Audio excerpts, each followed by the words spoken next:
Merci Charles Benoît, bonsoir à tous. Partons ensemble à la rencontre de 7 exemples incarnant l'engagement des entreprises en territoire. Notre premier témoin est Philippe Joigny, président de la Fédération des entreprises de propreté, la FEP. Philippe, votre secteur d'activité représente en France 540 000 emplois et 16 milliards d'euros de chiffre d'affaires cumulé. Depuis 2008, votre fédération mène un programme pionnier de RSE sectoriel. Il a permis à plus de 400 entreprises de propreté de s'engager.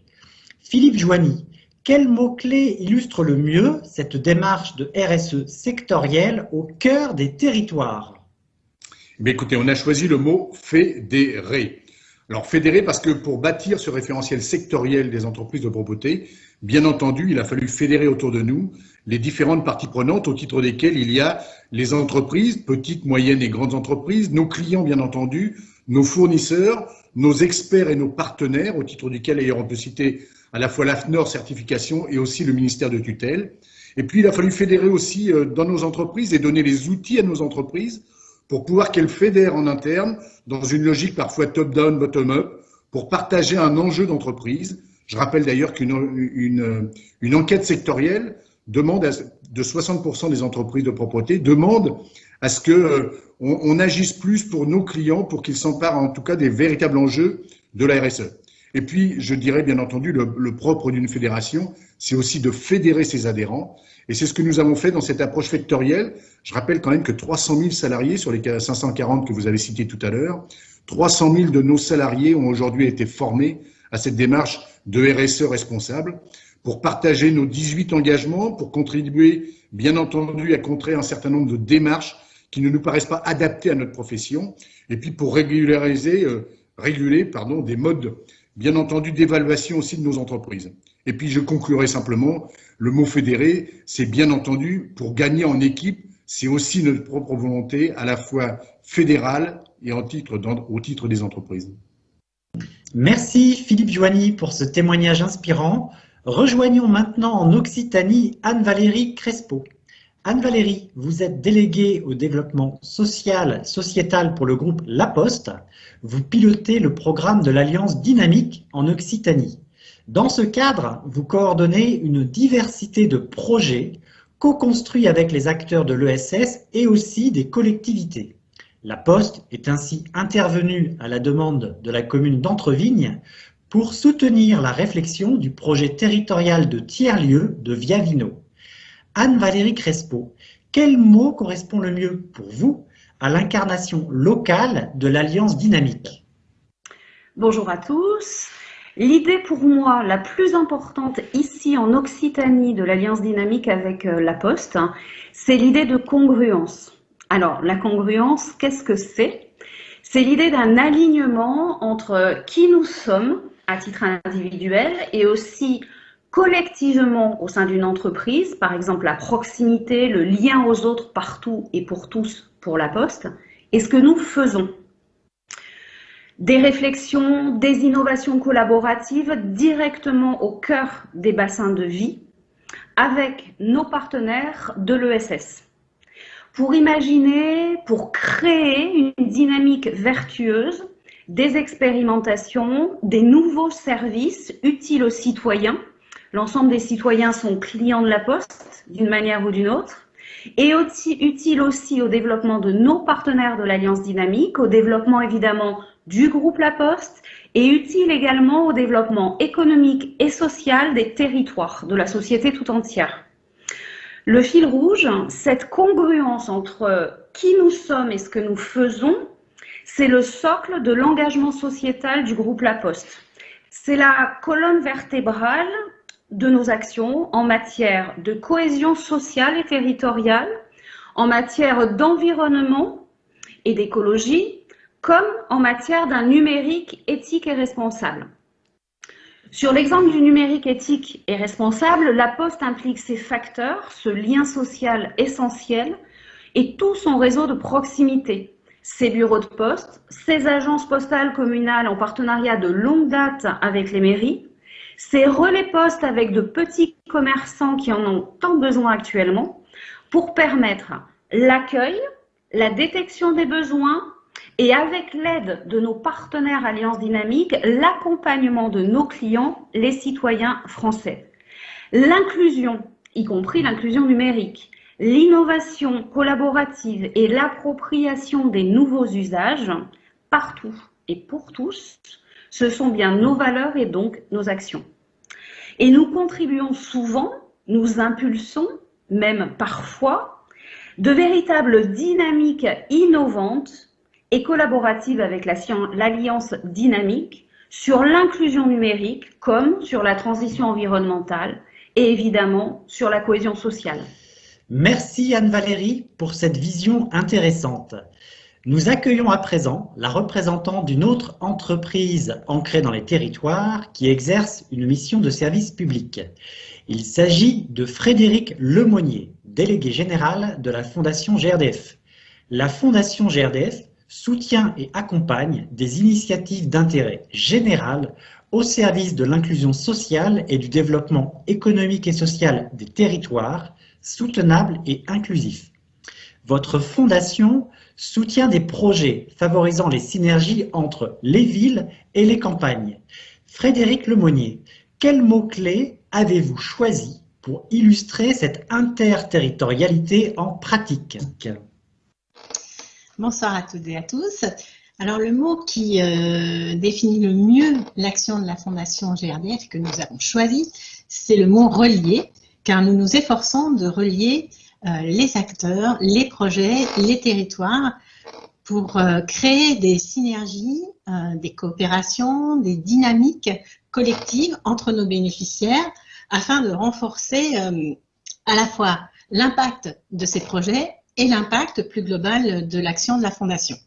Alors ça se traduit de façon concrète par la mise en lien de nos bénéficiaires qui travaillent sur des thématiques complémentaires ou connexes, avec un exemple tout récent entre l'association Terre de Culture qui travaille sur l'insertion sociale et professionnelle de personnes réfugiées et Cuisine Mode d'Emploi qui forme des personnes qui sont très éloignées de l'emploi au métier de bouche.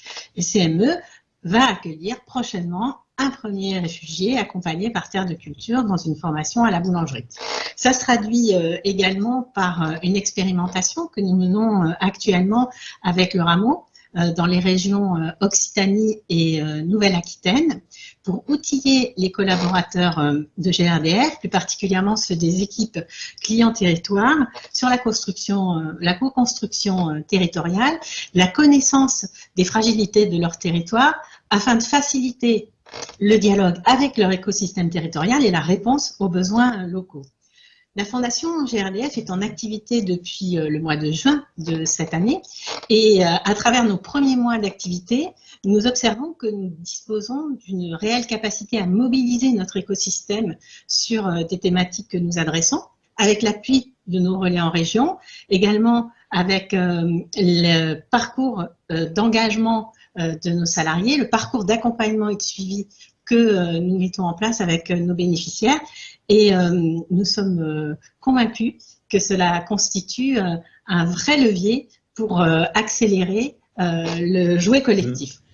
Merci Frédéric pour votre éclairage pertinent.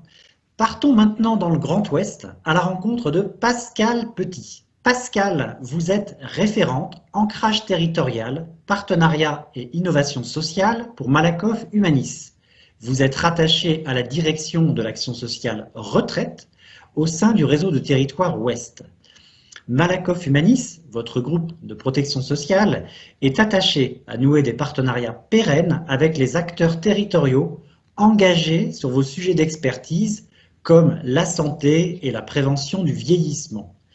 Pascal Petit, quels mots-clés avez-vous choisi pour illustrer l'ancrage local de l'action sociale paritaire?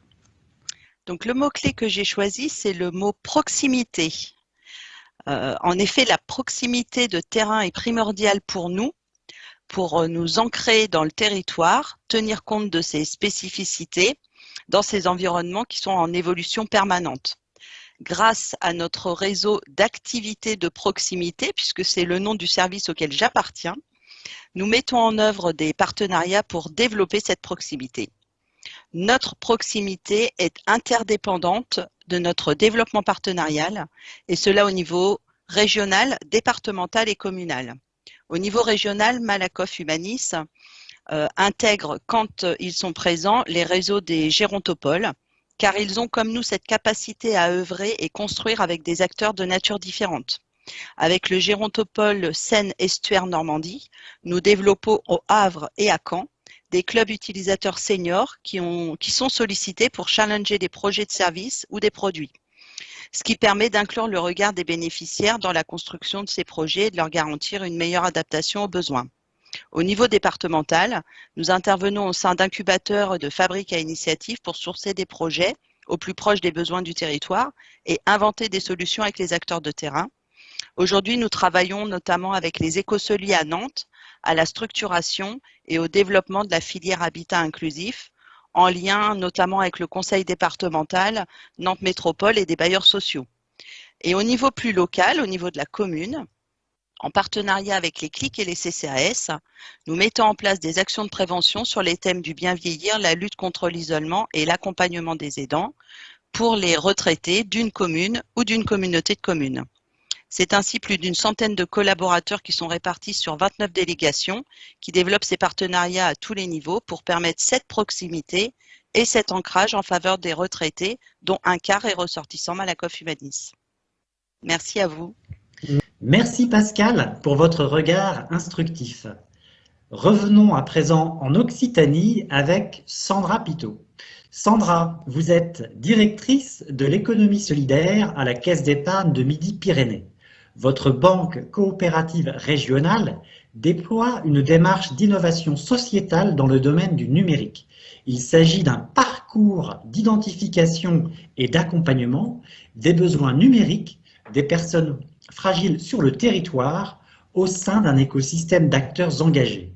Sandra Pitot, quel mot illustre le mieux pour vous l'innovation numérique au cœur des territoires ? Le mot qui illustre le mieux, c'est certainement utile parce que nos clients nous le disent. Ils ont trouvé que nos ateliers numériques sont utiles. Ces ateliers leur permettent de savoir utiliser nos outils de banque à distance. On a mis en place ces ateliers il y a à peu près 1 an et demi, mais à l'échelle expérimentale, on a fait à peu près une vingtaine d'ateliers et on a décidé il y a 1 an de le déployer à grande échelle, avec l'objectif de former 1000 clients par an sur notre territoire. Malheureusement, la crise du Covid nous a fait interrompre nos ateliers. Néanmoins, le dernier qu'on a testé, c'était fin octobre, juste avant le 2e confinement.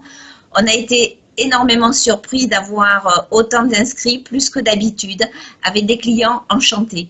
Et on le comprend dans ces périodes de confinement, plus que jamais, ils ont besoin de pouvoir utiliser le numérique pour ne pas être encore plus isolés. Bon, tous ces ateliers, on a pu faire un retour d'expérience et on s'est rendu compte qu'on avait quand même des choses à améliorer. Notamment, on a des clients qui sont tellement éloignés du numérique, qui n'ont jamais utilisé d'ordinateur, jamais de smartphone. Et là, nos ateliers arrivent de manière prématurée. Ils ont besoin d'une formation casse départ. Et on s'est dit qu'on n'était certainement pas les seuls à avoir ces besoins. Donc, on a cherché à mutualiser, à co-construire et on fait partie aujourd'hui d'un groupe avec la métropole de Toulouse, mais également des associations spécialisées dans l'inclusion numérique et puis d'autres entreprises qui, comme nous, forment leurs usagers ou leurs clients. Et on met en commun tous ces besoins et on aura des livrables, des bagages pédagogiques, peut-être des passes numériques. Donc, quelque chose qui va vraiment être utile pour l'ensemble de notre territoire. En tout cas, on a la Fédération des caisses d'épargne qui regarde de très près notre initiative en Midi-Pyrénées et les autres caisses d'épargne aussi. Elles attendent tout ça pour déployer aussi dans leur territoire les mêmes dispositifs que nous sur l'inclusion numérique. Merci Sandra pour votre propos très enrichissant. Nous allons écouter Frédéric Doé dans quelques instants. Frédéric, vous êtes délégué général de la Fondation RTE, qui est l'une des rares fondations en France dédiées au territoire. Depuis plus de 10 ans, votre fondation soutient des projets ESS en milieu rural.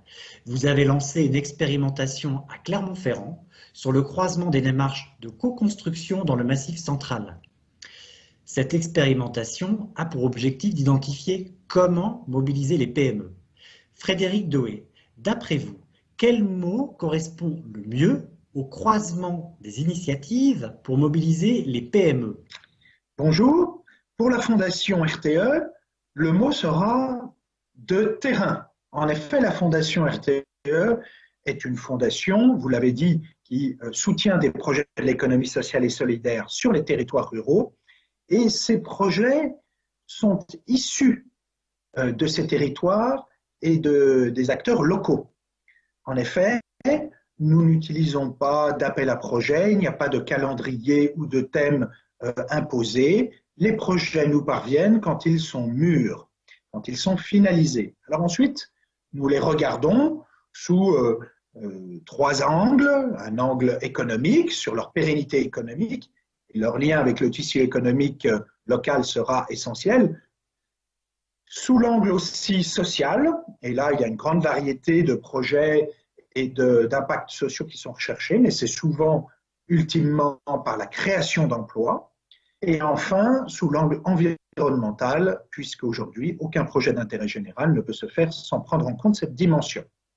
Alors, s'agissant de l'expérimentation que nous conduisons avec le rameau dans le Massif central, nous avons voulu effectivement regarder quel type de projet pouvait être lancé avec l'appui du tissu économique local, des PME locales. Et pour cela, nous voulons co-construire ces projets avec les entrepreneurs, mais aussi avec d'autres acteurs, des acteurs académiques locaux ou des acteurs politiques locaux, je pense aux collectivités locales, ou encore le tissu associatif local, ainsi que certains citoyens engagés.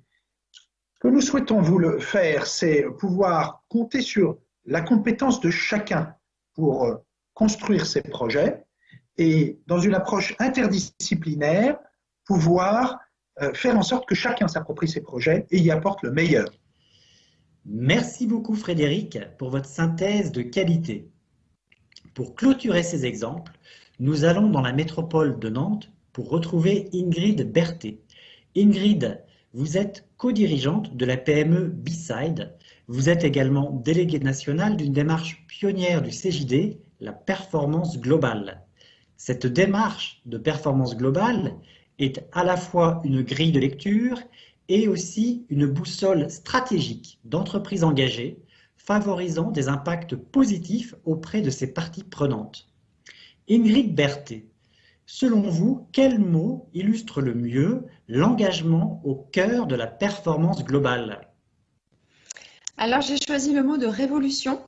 D'abord parce que la performance globale, pour moi, c'est une révolution copernicienne, au sens où, au travers de la performance globale, on cesse de penser l'entreprise comme étant d'abord au service d'une performance économique qui devrait se faire malgré ou en tenant compte de l'environnement, du social, du sociétal.